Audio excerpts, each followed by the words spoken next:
السلام علیکم و رحمت الله و برکاته.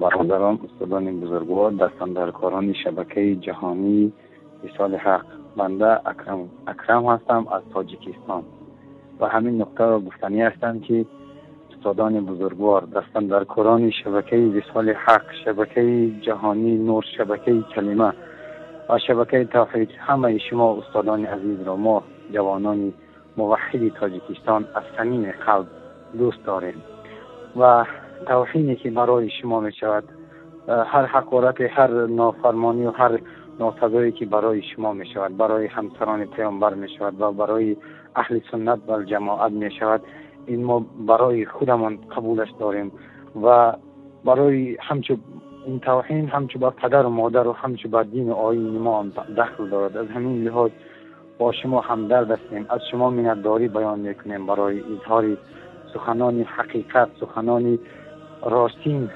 برای دفاع از امهات المؤمنین عایشه رضی الله عنها و دیگر خدمت هایی که شما میکنید. ما از شما منتداری میکنیم و بدانید استادان بزرگوار که مایان شما را دوست داریم و مایان دوست داریم شما را. جزاک الله خیرا کثیرا.